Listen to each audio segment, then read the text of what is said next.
کاشف علی ہے اور میں ضلع بہاڑی سے تعلق رکھتا ہوں۔ آج مورخہ 27/5/2022 کو میرا سب inspector open merit Multan region کا انٹرویو تھا۔ تو فرسٹلی جو ہے صبح 9 بجے میں ادھر پہنچ گیا تھا۔ وہاں پہ گئے ہیں، انہوں نے حاضری کی ہے۔ حاضری کے بعد جو ہے ڈاکومنٹس چیک کیے ہیں اور جو 2 کاپی ساتھ تھی وہ اپنے پاس رکھ رہی ہیں۔ اس کے بعد ویٹنگ روم میں بیٹھ گئے ہیں۔ تقریباً 10 بجے جو ہے میرا نمبر آیا، تو PPSC ملتان کا جو آفس ہے وہاں پہ جو چیئرمین PPSC کی طرف سے ہیں وہ ہیں اسلم خان نیازی شادی کھیل صاحب، PPSC کے ممبر ہیں۔ ساتھ میں ان کے ساتھ ایک SP تھے سلمان صاحب، اور ایک اور ممبر تھے، ان کا نام کا مجھے نہیں پتہ۔ تو میں سر جب میں نے اجازت لی ہے میں اندر گیا ہوں۔ اچھا، میں یہاں پہ آپ کو بات بتا دوں کہ میں آلریڈی جو ہے پنجاب پولیس میں ایز اے کانسٹیبل سرو کر رہا ہوں۔ تو میں نے اجازت لی ہے، میں یونیفارم میں گیا تھا، اجازت لے کے اندر گیا ہوں، ان کو سیلوٹ کیا ہے۔ تو اسلم خان نیازی صاحب نے کہا کہ بیٹھ جائیں۔ میں بیٹھ گیا ہوں وہاں پہ کرسی پہ۔ تو اسلم خان نیازی صاحب نے کہا کہ ہاں جی کاشف علی سن آف اختر علی۔ میں نے کہا جی سر۔ کہتا ہے اپنا تعارف کروائیں، انٹروڈیوس کروائیں اپنے آپ کو۔ میں نے ان کو اپنا تعارف کروایا ہے۔ تو ابھی میں بتا ہی رہا تھا ان کو تعارف، تو انہوں نے بیچ میں مجھے انٹرپٹ کیا اور کہا کہ اچھا ابھی آپ نے جو یہ BA کیا ہے کہاں سے کیا ہے؟ میں نے کہا سر میں نے بہاؤالدین ذکریہ یونیورسٹی ملتان سے کیا ہے ایز اے پرائیویٹ کینڈیڈیٹ۔ کہتا ہے اچھا تو پھر تو آپ نے جو ہے نا کہ گائیڈ وغیرہ پڑھی ہوں گی، پاسٹ پیپرز پڑھے ہوں گے، تو آپ نے یہ کیا ہے تاکہ آپ PPSC میں پیئر ہو سکیں۔ میں نے اسے کہا کہ سر میں نے جو ہے بکس بھی لی تھیں، ان کو بھی میں نے جو ہے اسٹڈی کیا ہے، لیکن تھارولی اسٹڈی نہیں کیا۔ باقی میں نے جو ہے پاسٹ پیپرز سے بھی ہیلپ لی تھی۔ کہتے اچھا چلو ٹھیک ہے۔ اس کے بعد انہوں نے کہا کہ آپ اب کہاں پوسٹڈ ہیں؟ میں انہوں نے بتایا کہ میں یہاں ملتان میں پولیس لائن میں پوسٹڈ ہوں۔ انہوں نے کہا کہ اچھا تو یہ جو پنجاب کانسٹیبلری ہے اس کا کیا کام ہوتا ہے؟ میں نے ان کو وہ بتایا کہ یہ لا اینڈ آرڈر کو مینٹین کرنے کے لیے جو ہے پنجاب کانسٹیبلری بنائی گئی تھی۔ تو اس کے بعد انہوں نے مجھے کہا کہ آپ کے جو میجر سبجیکٹس تھے وہ کون کون سے تھے؟ وہ میں نے بتائے ہیں کہ میں نے پولیٹیکل سائنس، جرنلزم اور جو 100 مارکس کا انگلش لٹریچر وہ رکھا تھا۔ اس کے بعد جی انہوں نے کہا کہ اچھا آپ جو ہے نا خود ہی چوائس دیں کہ میں آپ سے کیا سوال کروں۔ میں نے اسٹڈی ریلیٹڈ میں نے کہا کہ سر آپ جو ہیں پولیٹیکل سائنس سے کوئی بھی سوال کر سکتے ہیں۔ انہوں نے کہا نہیں آپ خود بتائیں۔ میں نے اسے بتایا کہ سر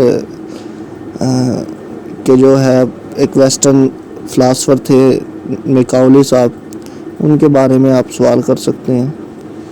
تو کہتے اچھا آپ اس کے بارے میں بتائیں۔ میں نے ان کو اس کے بارے میں بتایا کہ ان کے جو کیا نظریات تھے، کیا ویوز تھے۔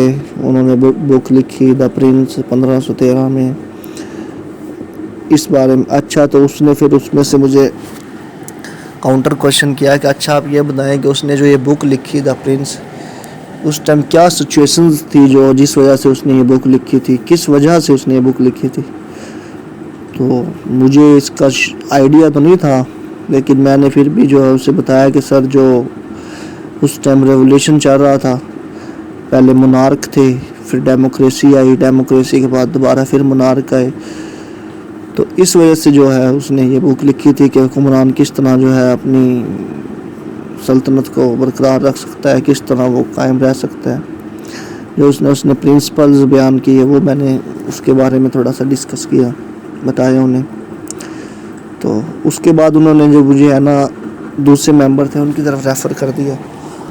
تو جو انہوں نے مجھ سے کہا کہ بیٹا ابھی میں نے سنا آپ نے کہا کہ میں نے لٹریچر پڑھا ہے، تو آپ نے لٹریچر میں کیا پڑھا ہے، کون سا ناول پڑھا ہے؟ میں نے انہیں بتایا کہ سر میں نے جو ہے the mayor of Casterbridge ناول پڑھا ہے، تھامس ہارڈی نے جو لکھا تھا۔ کہتے اچھا یہ اسی دوران جو ہے نا اسلم خان نیازی صاحب نے مجھ سے کہا کہ اچھا آپ یہ بتائیں یہ جو mayor of Casterbridge novel ہے یہ کہاں سے سٹارٹ ہوتا ہے؟ میں نے جو ہے یہ mayor of Casterbridge novel تقریباً 2020 میں اسٹڈی کیا تھا، تو ابھی مجھے اتنا آئیڈیا تو نہیں تھا، اور نہ ہی میں اسٹڈی کر کے گیا تھا کچھ ڈیوٹیز، اور نہ مجھے اتنا ٹائم ملا تھا کہ میں اس کو پڑھ لیتا یا اس کے بارے میں کوئی ویڈیو وغیرہ دیکھ لیتا۔ میں نے اس کو صرف اتنا بتایا کہ سر یہ ناول اس ٹائم سٹارٹ ہوتا ہے جب جو میئر آف کاسٹر برج ہے وہ جو ہے ایک ٹاؤن میں جاتا ہے جس کا نام کاسٹر برج تھا۔ کہتے اچھا وہاں پہ کیا ہوتا ہے؟ میں اس کو سوری کر لیتا ہوں، تو وہ کہتا ہے کہ بالکل جو ہے نا یہ ناول، پھر وہ مجھے خود بتاتا ہے کہ ناول اس ٹائم سٹارٹ ہوتا ہے جب وہ ٹاؤن میں جاتا ہے اور وہاں ایک سرائے میں جو ہے نا وہ شراب پی کے اپنی بیوی کو بیچ دیتا ہے۔ میں نے کہا جی بالکل سر۔ اچھا جو پہلے والے ممبر تھے دوسرے جن کی طرف انہوں نے ریفر کیا تھا، انہوں نے مجھ سے کہا کہ اچھا آپ نے جو ہے یہ لٹریچر پڑھا ہے تو اس میں شیکسپیئر کو پڑھا ہے آپ نے؟ میں نے انہیں بتایا کہ سر شیکسپیئر کو اسٹڈی تو نہیں کیا اس میں، اور ہمارے سلیبس میں تھا بھی نہیں، لیکن شیکسپیئر کے بارے میں تھوڑا بہت جانتا ہوں، اور ساتھ میں جو ہے اس کے علاوہ جو ہمارے سلیبس میں تھا صرف ایک یہ ناول تھا اور کوئی پوئمز وغیرہ تھی ورڈز ورتھ وغیرہ کی۔ تو انہوں نے کہا چلو ٹھیک ہے۔ اچھا اس کے بعد انہوں نے کہا کہ آپ یہ بتائیں گے حالیہ دنوں میں وہاڑی میں ایک وقوع پیش آیا تھانہ دانیوال میں، وہ کیا تھا؟ میں نے اس کے بارے میں بتایا کہ وہ ایک وکیلوں کی طرف سے جو ہے وکلا گردی کا کیس تھا، جس میں انہوں نے محرر تھانہ دانیوال کو جو ہے تشدد کیا تھا، جس پہ ایک ایف آئی آر درج ہوئی۔ انہوں نے مجھ سے پوچھا کہ ایف آئی آر کس سیکشن کے تحت درج ہوئی تھی پی پی سی کے؟ میں نے اس کو وہ بتایا کہ جو ہے سیکشن 353 تھی اس میں شامل، جو فرسٹ سیکشن لگی ہے اس مقدمے میں کہ کسی بھی سرکاری ملازم کو فرائض منصبی سے باز رکھنے کے لیے۔ تو اس کے بعد انہوں نے کہا کہ اچھا یہ بتائیں کہ یہ وقوع ہے کیا اصل میں، کیا وجہ کیا ہوئی تھی؟ میں نے انہیں بتایا کہ سر ایک ٹریکٹر کا معاملہ تھا، تو چند وکیل جو ہے ٹریکٹر لینے کے سلسلے میں تھانہ دانیوال میں گئے، تو ان کے پاس جو ہے سپرداری تھی، لیکن وہ سپردار جو اصل مالک تھا اس کو لے کے نہیں آئے تھے، جس وجہ سے محرر نے ان کو ٹریکٹر دینے سے انکار کر دیا۔ بعد ازاں جب مجسٹریٹ صاحب نے محرر کو درخواست سپرداری کے جواب کے لیے بلایا، وہ ادھر گیا ہے تو وہاں پہ وکلا نے اس پہ تشدد کیا ہے، جس وجہ سے وقوع آیا۔ انہوں نے کہا کہ اچھا یہ بتائیں پھر وکلا کیوں نہیں لے کے آئے تھے سپردار کو، کیا وجہ تھی؟ انہوں نے مجھے پریشرائز کرنے کے لیے ایسا سوال کیے۔ میں نے انہیں بتایا کہ سر وکلا سمجھتے ہیں کہ وہ خود ہی قانون ہے اور قانون ان کے مطابق چلتا ہے۔ میرا خیال ہے کہ میں نے یہ شاید غلط بتایا، تو انہوں نے کہا چلو ٹھیک ہے۔ اچھا اس کے بعد انہوں نے مجھے جو ہے ایس پی صاحب بیٹھے تھے ان کی طرف ریفر کر دیا۔ ایس پی صاحب نے مجھ سے پوچھا کہ ابھی حالیہ دنوں میں جو گرفتاریاں ہوئی ہیں، سیاستدان MNAs MPAs کو گرفتار کیا ہے، یہ کس سیکشن کے تحت کیا ہے گرفتار؟ تو میں نے انہیں بتایا کہ سر یہ جو ہے نا ایم پی او سیکشن ہے اس کے تحت گرفتار کیا ہے۔ انہوں نے کہا کہ اچھا یہ کیا ہے ایم پی او سیکشن، میں کون سی سیکشن کے تحت؟ میں نے ان کو بتایا کہ سر 16 ایم پی او کے تحت انہوں نے گرفتار کیا ہے۔ کہتے اچھا تو آپ یہ بتائیں کہ پولیس آرڈر 2002 میں اور پی پی سی جو پولیس کا جو پہلے کا قانون ہے 1861 کا، اس میں کیا ڈیفرنس ہے؟ میں نے ان کو وہ بتایا کہ پہلے صرف پولیس جرائم کی وہ کرتی تھی، لیکن پولیس آرڈر 2002 میں جو ہے ان کے فرائض کو مزید وسیع کر دیا گیا ہے۔ عوام کے ساتھ جو کمیونٹی پولیسنگ، عوام کے امن و امان کے قیام، لا اینڈ آرڈر ڈیوٹیز کے حوالے سے، اس طرح میں نے اس کو تھوڑی ڈیٹیل میں یہ بتائی بات، تو وہ سیٹسفائی ہو گئے سوال جواب سے۔ اس کے بعد انہوں نے مجھ سے پوچھا کہ کوئی کرائم کا انہوں نے نام لیا، لیکن وہ میری سمجھ میں نہیں آیا۔ میں نے ان سے کہا کہ سر پلیز دوبارہ ریپیٹ کریں۔ تو دوبارہ انہوں نے نام لیا تو دوبارہ بھی مجھے سمجھ نہیں آیا، لیکن پھر میں نے ریپیٹ تو نہیں کروایا، لیکن میں نے اس پہ سوری کہہ دیا کہ سر آئی ایم سوری۔ تو اس کے بعد جی ایس پی صاحب نے مجھ سے کہا کہ اچھا آپ پولیس میں ہو تو یہ پنجاب کانسٹیبلری کے جو ہے فرائض یہ کیا ہیں، میں نے اس کے بارے میں تھوڑا سا بتایا انہیں۔